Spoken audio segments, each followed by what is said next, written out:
வணக்கம். நான் உங்கள் பயில் சிங்கார வீரபாலமணி. இந்த காணொலியில் ஒரு கனத்த இதயத்துடன் சந்திக்கிறேன். காரணம், நாளை சித்ரா பௌர்ணமி. என்னுடைய குருவுக்கு 2013ஆம் ஆண்டு முதல் தொடர்ந்து குரு பூஜை செய்து வந்தேன். சில கைவர்கள் அவங்களெல்லாம் மனுஷ ஜென்மத்திலேயே சேர்த்த முடியாத நபர்கள் உதவின்னு கேட்டு வந்து இந்த 2 வருஷமாக இந்த குரு பூஜையை கெடுத்து ஒரு 1000 பேருக்கு சாப்பாடு போடக்கூடியதை கெடுத்துட்டாங்க.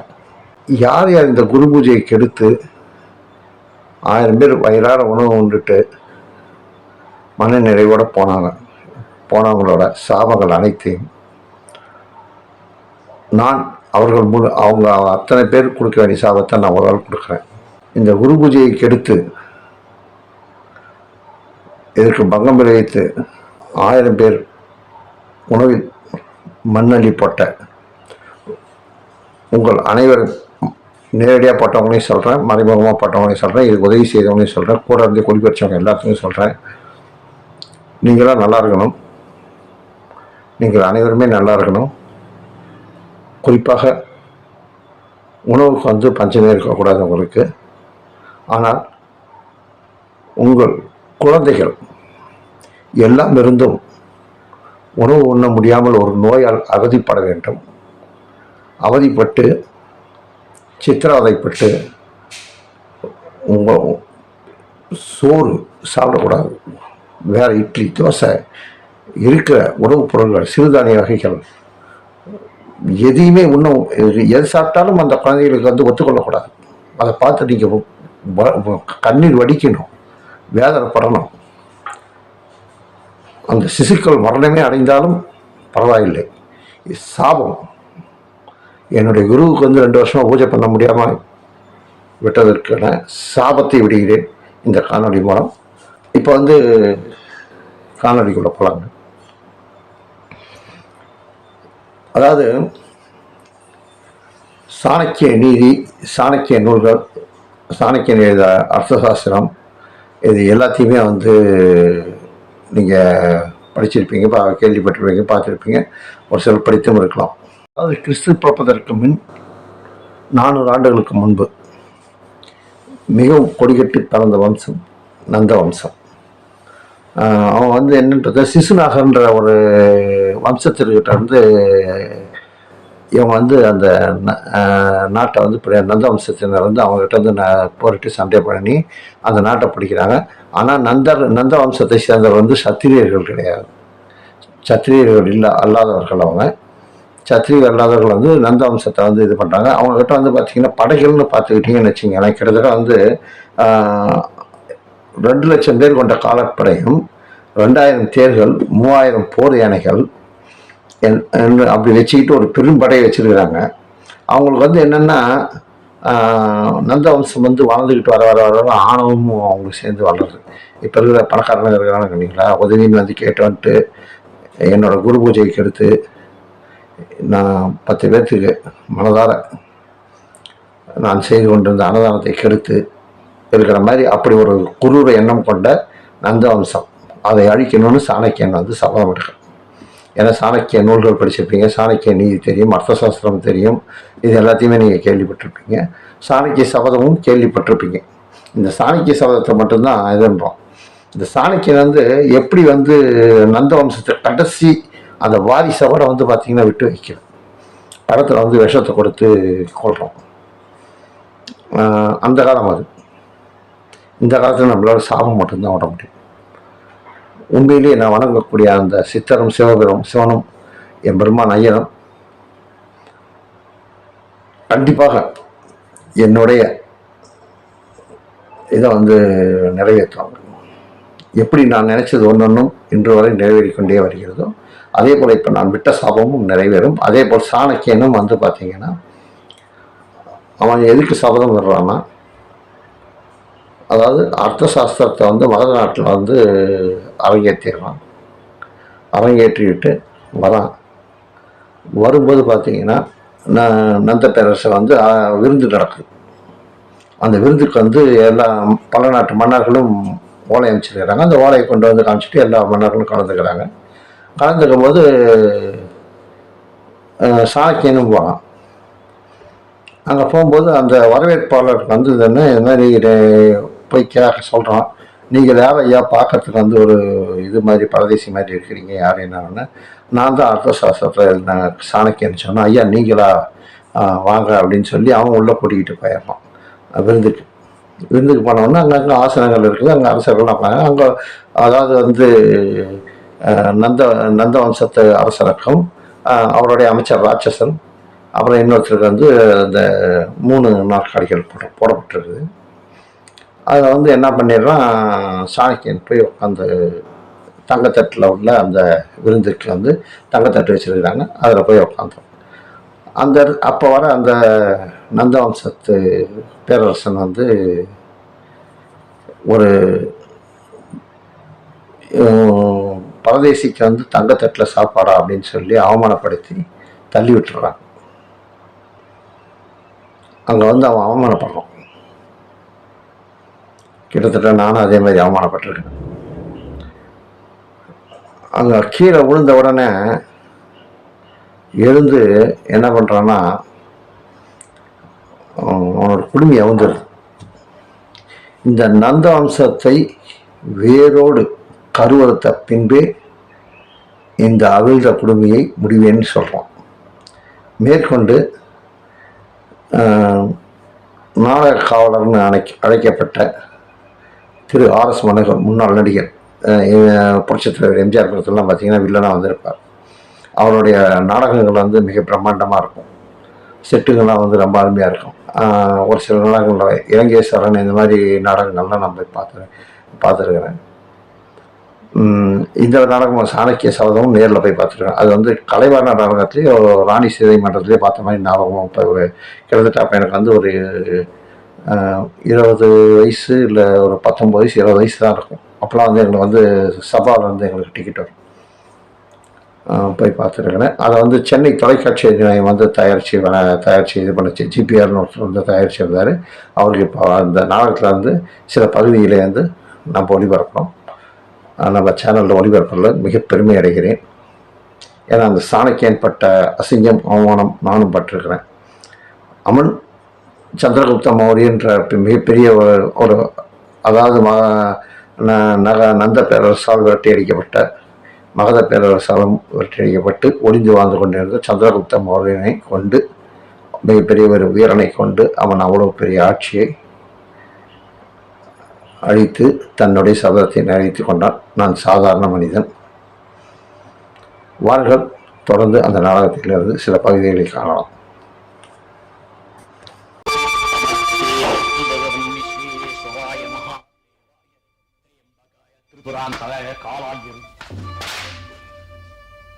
தென்னகத்து மண்ணிலே பிறந்த சாணக்கியன் வடபுறத்து மண்ணிலே தடுமாறிவிட்டார். நந்த வம்சத்தை பூண்டறுக்கப் போகும் விஷ்ணுகுப்த சாணக்கியனை கேவலம் மாடுகண்டால் கேடு வாழ் சாதாரண புழுதியை வீழ்த்து விட்டது. புல்லே, உனக்கு கூடவா நான் பழுதடைந்த பரதேசி ஆத்தின்படுகிறேன். என்னை ஏறப்படுத்த விட்ட என்ன செய்கிறேன் பா. நம்பகுல கோமகன் தனநந்தனை என் கோபாகனி கரையாகும் போது நீ எனக்கு எம்மாத்திரம். என்னை அவமானப்படுத்தோர் புல்லாயும் சரி, புவியாலும் நல்லவனாயும் சரி, தீக்கரையாக வேண்டியதுதான்.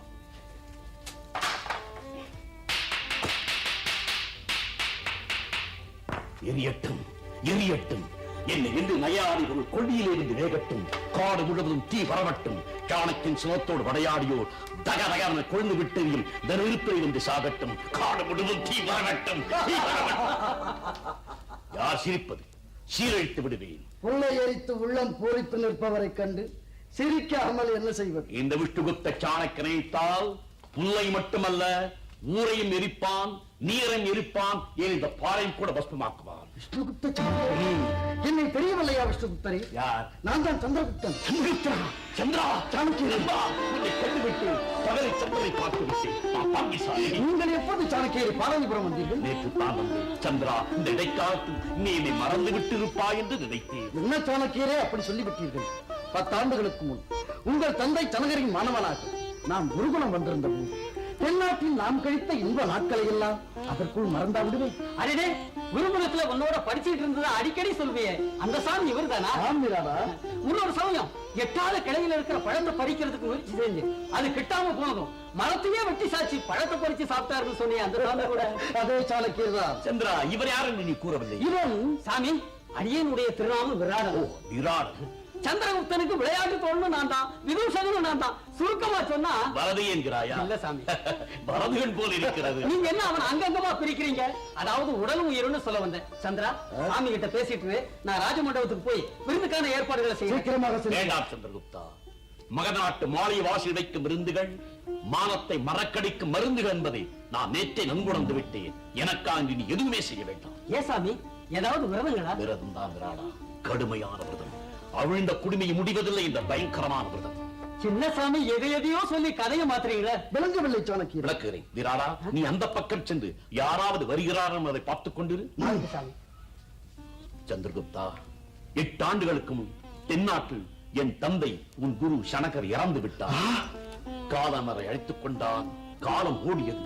கற்றறியாத பல நூல்களை, வேதங்களை, சாஸ்திரங்களை, மனுஸ்மிருதிகளை கற்றுணர்ந்தேன். தினவெடுத்தை மூளையிலே கருக்கொண்ட சிந்தனைகளை அர்த்த சாஸ்திரம் என்ற நூல் வடிவில் பெற்றெடுத்தேன்.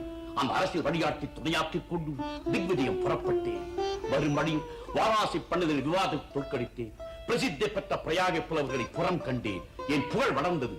வா வாவன் அழைத்த தட்சசீலம் அங்கும் சென்றேன். அர்த்த சாஸ்திரத்தை அரங்கேற்ற முயற்சி செய்தேன். ஆனால் அந்நாட்டு மன்னன் மக நாடுதான் அதற்கு ஏற்ற நாடு என்று சொல்லிவிட்டான். நானும் எண்ணி பார்த்தேன். உன் நினைவு இருந்தது. ஓடோடி வந்தேன் பாடலிபுத்திரம். உன்னை எங்கும் தேடி அலைந்தேன். ஆனால் உனக்கு நண்பர்களுக்கும் பகை மூண்டு நீ தலைமறைவாய் போய்விட்டாய் என்பதையும் அறிந்தேன். பிறகென்ன சிறகுடிந்த பறவையானே, என்ன செய்வதென்றே தெரியாமல் திகத்தின்றேன். அந்த நேரத்தில் தான் அரண்மனையில் அரச பிரதிநிதிகளுக்கும் அறிஞர் பெருமக்களுக்கும் விருந்து நடப்பதாக கேள்விப்பட்டேன். விரைந்து சென்றேன் விருந்து மண்டபம் நோக்கி. அங்கு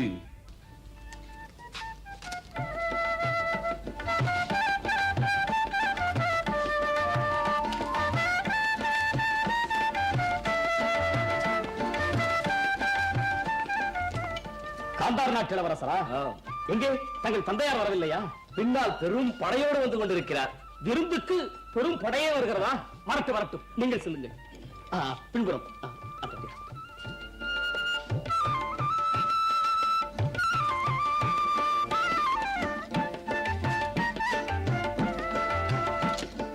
படை வீரர்களே, காதில் விடுகிறதா?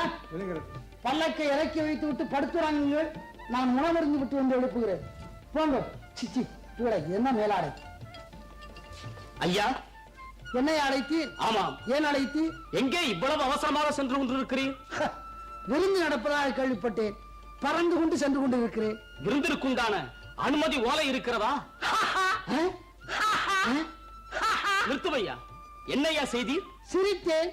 ஓஹோ, ஓலை இருக்கிறதா என்று கேட்டீரே, அதற்காக சிரித்தேன். ஓலை இல்லாமல் நான் காலை வைப்பேனா? காலை வைப்பது இருக்கட்டும், எடுமையா ஓலையை. எடுமையாக்கையே, எடுமையா ஓலையை. என்னை யாரென்று நினைத்துக் கொண்டீர்? யார்? நான் ஒரு நாட்டு மன்னன் ஐயா. மன்னனா? பின்ன உமது அண்ணனா? பிரமாத ஓலை. ஆமா, இது உமக்கு வந்ததுதானா? ஆஹா, என்ன கேள்வி கேட்டீர்? எத்தனை கூட்டத்தில் என்னை சேர்த்து விட்டீர் இல்லையா? பொய் பேசும் பித்தரின் கூட்டத்தில் என்னை சாய்த்து விட்டீர் அல்லவா? இந்த தேகத்தை பார்த்து சந்தேகப்பட்டீர் அல்லவா? வந்து பேசிக் கொள்ளுகிறேன். ஐயா, சாப்பிட விட மாட்டான் போல் இருக்கு. ஒன்றுமில்லை, உடம்பை சற்று ஜாக்கிரதையாக பார்த்துக் கொள்ளுங்கள். என்ன? உடம்பை சற்று ஜாக்கிரதையாக பார்த்துக் கொள்ளுங்கள். நீர் கவலைப்படாதீர், அது என் மனைவியின் கடமை.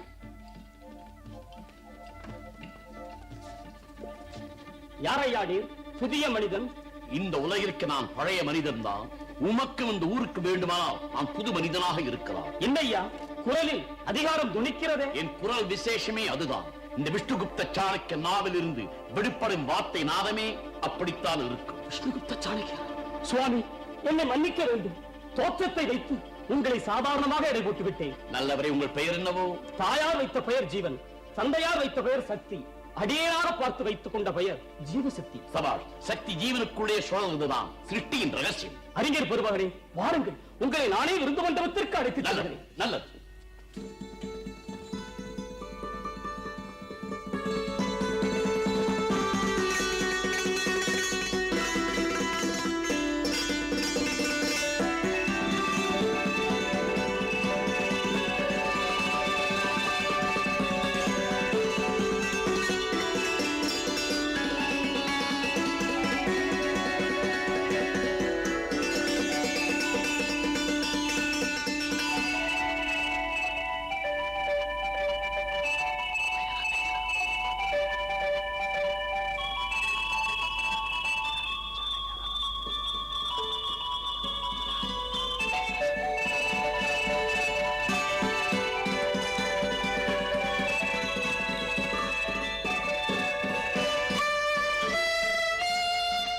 ஜீவசித்தியாரே, நான் இந்த ஆசனத்தில் அமர வேண்டும். அதோ அந்த ஆசனங்களை தவிர்த்து வேறு எந்த ஆசனத்தில் வேண்டுமானாலும் நீங்கள் அமரலாம்.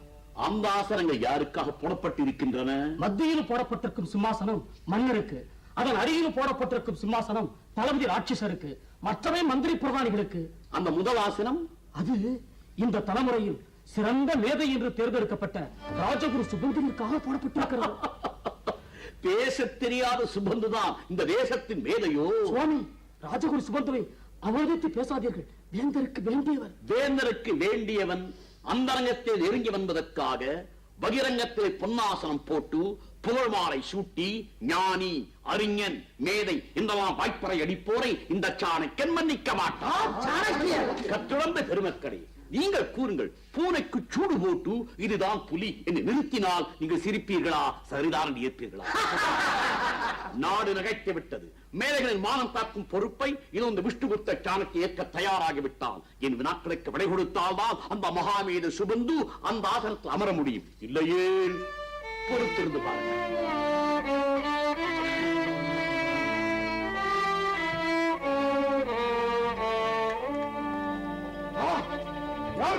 விருந்த மண்டபத்திலே வறியவன், பொன்னாசனத்தில் அற்பன், தங்கத்தட்டிலே தரித்திரனுக்கு உணவா, மண் தட்டிலே உணவு உண்ண வேண்டியவன் மரகத சிம்மாசனத்தின் அருகில் இருப்பதா? ஜீவசித்தி, யார் இந்த பித்தன்? விஷ்ணுகுப்த சாணக்கியன். சாணக்கியன், சாணக்கியன், சாணக்கியன். யாராக இருந்தால் என்ன? நான் தான் இந்த தலை சிறந்த மேலை. என் ஆசனம் தான் இந்த பொன்னாசனம். இறங்கு கீழே, நட வெளியே. மன்னா, கோபாலி கூத்தின் தலையாட்டி கதாநாயகன் தான் இந்த தலைமுறையின் மேதை என்பது உன்னுடைய முடிவான அபிப்பிராயமா? இந்த பொன்னாசனத்தை பொம்மலாட்டு பாவைக்கு சமமான ஒரு விவேக சூன்யத்துக்காகத்தான் போட்டு வைத்திருக்கிறாயா? அதை அவையறிய கூறிவிடு. நான் வெளியேறி விடுகிறேன். நான் நாட்டை விட்டே போய் விடுகிறேன். எங்கள் ராஜகுருவை அவமதிக்கிறாய். என்ன குதிரடா உனக்கு? முறைகலந்து பேசுதல் அரசர் கழகல்ல மன்னா. பரதேசி நாயே, பயமுறுத்தியா பார்க்கிறாய்? யார் அங்கே? இந்த கர்த்தர் படித்தவனை வெளியே இழுத்தறி. மீண்டும் கூறுகிறேன், மரியாதை தவறாதே. அருகதையற்ற அற்பனே, என்னையா எதிர்த்து பேசுகிறாய்? பிச்சை சோற்றிலே உடல் வளர்க்கும் பைத்தியக்காரன் நீ.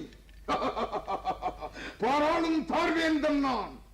என்னை எதிர்த்து பேசியோர், ஏறெடுத்து பார்த்தோர் எவருமே வாழ்ந்ததில்லை. தள்ளுங்கள் வெளியே.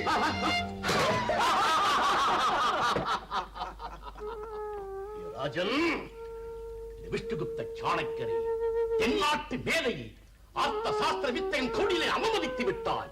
கத்தோரின் பெருமையோட கசடனே, அகந்தையால் ஆடும் அப்ப பதவி அறிஞர் பெரு மக்களும் வெட்டு நாட்டு அரச பிரதிநிதிகளும் கூடியுள்ள இந்த மண்டபத்தில் என்னை மண்ணிலே தங்கி மானமங்கப்படுத்தி விட்டாய். மமதை கொண்ட மன்னா, மண்ணாக்கி காட்டுகிறேன் பார் அதிகாரத்தையும் அரசன் தலைகரத்தையும். சாக்கடை புழுவே, சாபமா கொடுக்கிறாய்? நான் கொடுக்க போவது சாபம் அல்ல, சபதம். சாணக்கிய சபதம். அவமானப்படுத்தி உன்னையும் நீ பிறந்த நல்ல வம்சத்தின் பூண்டோடு அடித்து இந்த மனித சாம்ராஜ்யத்தின் ஏக சக்கராதிபதியாக உன்னால் விரட்டப்பட்ட சந்திரனுக்கு முடிசூட்டி அந்த முதல் அவைக்களத்தில் உன் தளபதி ராட்சசனும் அமைச்சர் மகேந்திரனும் உயிரோடு இருந்தால் அவர்களை கைதியாக நிறுத்தி தரித்திரனுக்கு தங்க தட்டிலே உணவா இந்த கட்ட இருவரையும் மண் தட்டிலே உணவு உண்ண செய்கிறேன் மன்னா. மண் தட்டில் உணவு உண்ண செய்கிறேன். வான்மீது ஆணை, இந்த மண் மீது ஆணை, என் ஈடத்தை தாய் மீது சத்தியம் இந்த சபதத்தை நிறைவேற்றும் வரை அவிழ்ந்த குடிமையை முடிய மாட்டேன்.